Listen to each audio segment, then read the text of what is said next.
27 अक्टूबर 2009 मंगलवार का दिन था। भुवनेश्वर राजधानी अपने नियत समय सुबह 9:30 पर भुवनेश्वर से नई दिल्ली जाने के लिए रवाना हुई। दोपहर 2:35 पर यह ट्रेन बांसतोला रेलवे स्टेशन पहुंचती है। बांसतोला रेलवे स्टेशन पश्चिम बंगाल के पश्चिमी मेदिनीपुर जिले के झारग्राम रेलवे स्टेशन से 10 किलोमीटर पहले पड़ता है। यह स्टेशन घने जंगलों के बीच में है। अगर कोई और दिन होता तो यात्री इस स्टेशन से चारों तरफ फैले प्राकृतिक दृश्य को देखकर निहाल हो जाते, लेकिन 27 अक्टूबर 2009 वो दिन नहीं था। जैसे ही ट्रेन बांसतोला रेलवे स्टेशन के करीब पहुंचती है, ट्रेन के ड्राइवर को ट्रैक पर पेड़ गिरा हुआ दिखता है। चूंकि स्टेशन नज़दीक था, इसलिए ट्रेन की स्पीड धीरे थी। कुछ और आगे बढ़ने पर ड्राइवर को एक पेड़ नहीं बल्कि कई पेड़ और टहनियाँ ट्रैक के बीचों बीच रखे हुए साफ दिखाई पड़े और वहाँ पर लाल झंडा भी गड़ा हुआ दिखता है। ड्राइवर को लगा शायद आगे कोई खतरा है, इसलिए ट्रैक के किनारे लाल झंडा लगाया गया है। ड्राइवर ने इमरजेंसी ब्रेक लगाया और ट्रेन एक झटके से रुक गई। ट्रेन में सवार यात्रियों को अब तक नहीं मालूम था कि उनके साथ क्या होने जा रहा है। जैसे ही ट्रेन रुकी, करीब 400 की संख्या में नक्सली हाथों में तीर, कमान, कुल्हाड़ी और बंदूक लिए ट्रेन को चारों तरफ से घेर चुके थे और ट्रेन को हाईजैक कर चुके थे।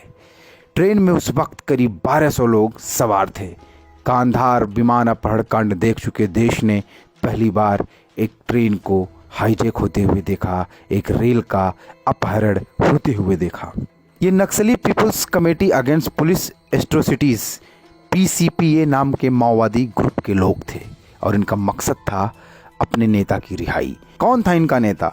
इनका नेता था छत्रधर महतो। वही छत्रधर महतो जिसने लालगढ़ पर कब्जा कर उसे आज़ाद घोषित कर दिया था।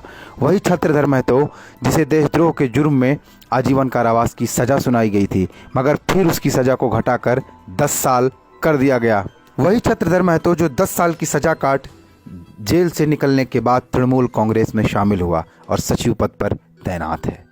ट्रेन को हाईजैक करने के बाद नक्सलियों ने अपने धारदार हथियार से AC कोच के शीशे तोड़कर दरवाजे खुलवाए और अंदर चढ़ यात्रियों को भी घेर लिया। ट्रेन पर हिंदी और अंग्रेजी में नक्सलियों ने अपने नेता को रिहा करने की मांग रख दी।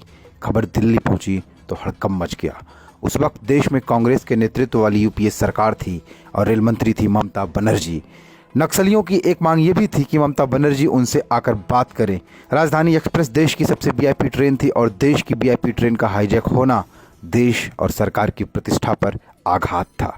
पश्चिम बंगाल के तत्कालीन मुख्यमंत्री बुद्धदेव भट्टाचार्य ने छत्रधर महतो को रिहा करने की नक्सलियों की मांग को सिरे से खारिज कर दिया। इसके बाद ट्रेन को मुक्त करवाने के लिए CRPF की टीम को बांसतोला रेलवे स्टेशन की ओर रवाना किया गया।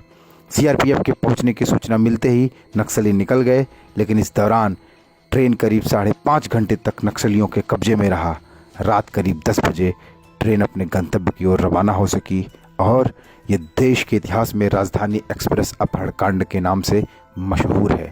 और समय का चक्र देखिए कि अब वही नक्सलियों का नेता और वही तत्कालीन रेल मंत्री मिलकर एक ही पार्टी की तरफ से अब बंगाल में चुनावी बिगुल फूंक रहे हैं, तृणमूल कांग्रेस को जिताने की कवायद कर रहे हैं। बहरहाल ये थी नक्सलियों की एक ऐसी घटना जो बंगाल को सीधे सीधे प्रभावित कर रही थी। चूँकि अभी ममता बनर्जी, छत्रधर महतो और बंगाल चर्चा में है, तो हमने सोचा कि ये कहानी भी आप तक पहुँचाई जाए। धन्यवाद।